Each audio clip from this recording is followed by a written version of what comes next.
Assalomu alaykum Tojikiston zebo. Imroz shabi bokshoy professionale.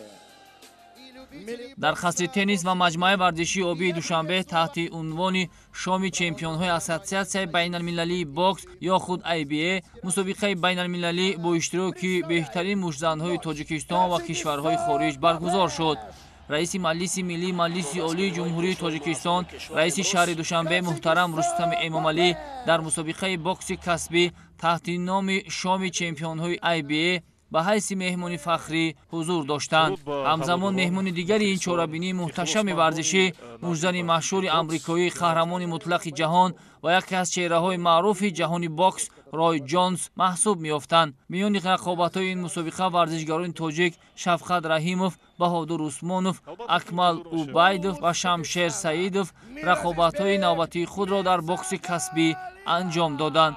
шоми бокси душанбе бо рақобати мужзанҳои вазни сабук намояндаи Узбекистон Мирзо Карим Мирзо Халилов ва мужзани кишвари Мексика Родригуес Окана Луис оғоз шуд, ки дар ниҳоят пас аз 10 раунди рақобат варзишгар Мирзо Карим Мирзо Халилов бо қарори якдилонаи доварон дар ин мубориза зафар ёфт.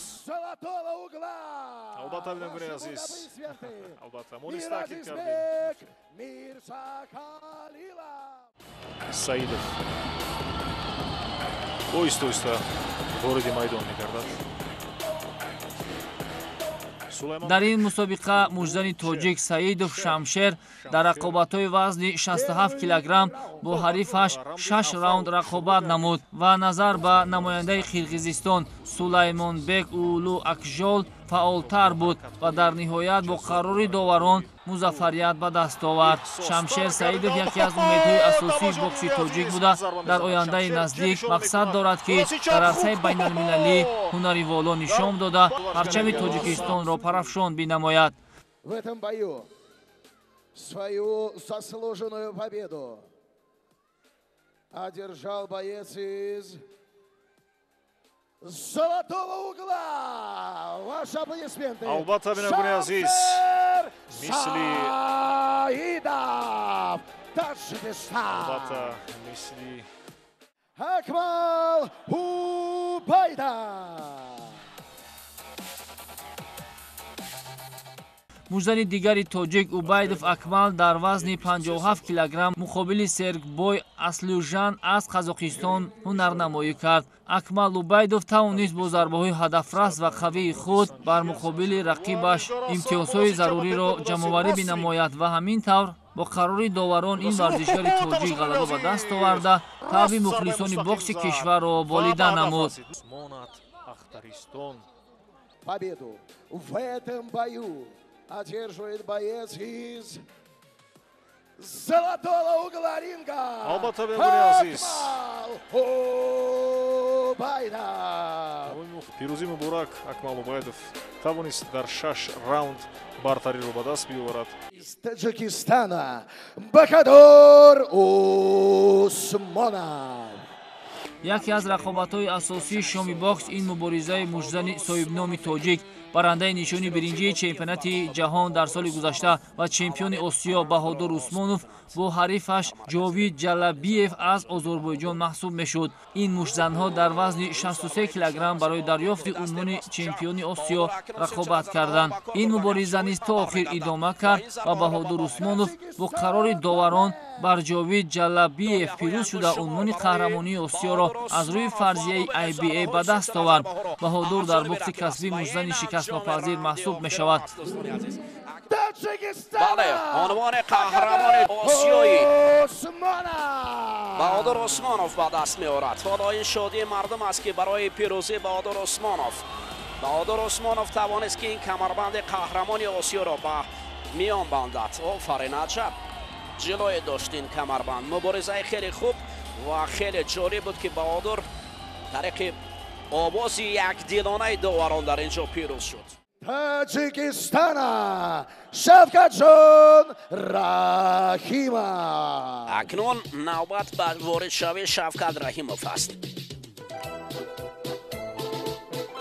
مهاجمه دیگری شومی باکس بین مجدنی توجیک شفقت رحیموف бо Эдуардо Нуньеси мексикагӣ барои дарёфти унвони чемпионӣ аъзои фарзияи Федератсияи байналмилалии бокс дар вазни 58 килограмм маҳсуб мешуд. Дар ин мубориза мужзани Мексика талошҳои бештар кард ва дар ҷараёни рақобат зарбаҳои худро ба сару рӯи Шафқат Раҳимов мерасонид, ки дар ниҳоят варзишгари тоҷик, ки қаблан қаҳрамони ҷаҳон шуда буд, аз таъсири зарбаҳои рақиб тоб оварда натавонист ва дар раунди 11 тариқи нокаути техникӣ мағлуб гардид. Бояд бигӯем, ки аз миёни 4 мужзани тоҷик Шафқат Раҳимов ягона варзишгари кишвар буд, ки дар ин мусобиқа шикаст хӯрд. Се намояндаи дигари кишвари мо ғалаба ба даст оварданд. و ادواردو باشد استقبال از پیروزی خش Техническим нокаутом. نокаут техники. Победу в этом бою одерживает боец из черного угла ринга. Мексика. Хосе Эдуардо Шугар Нунес Наваро.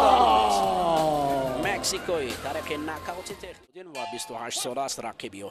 рақобати асосӣ байни намояндаи Русия Шарофуддин Атаев ва Алфонсо Доминигес аз Озарбойҷон барои камарбанди Ассотсиатсияи байналмилалии бокс дар вазни ним вазнин доир гардид. Дар ин рақобат намояндаи Русия тавонист, ки Лорен Алфонсо Доминикесро 3 маротиба ба нокдаун бифиристад ва бо қарори доварон пирӯз шавад. Ёдовар мешавем, ки Шарофиддин Атаев ва Доминигес 3 маротиба дар ринги бокси олимпӣ дар финалҳои мусобиқоти муҳим вохӯрдаанд ва 2 бор мужзани рус ба пирӯзӣ даст ёфтааст. бо ҳамин мусобиқаи байналмилалии шоми чемпионҳои Ассотсиатсияи байналмилалии бокс дар душанбе ба анҷом расид. Из России Шарабудин камарбанди қаҳрамони ҷаҳони IBA-ро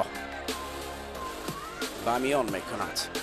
мо бошем ҳаминҷо дар дили шаб бо шумо хайр.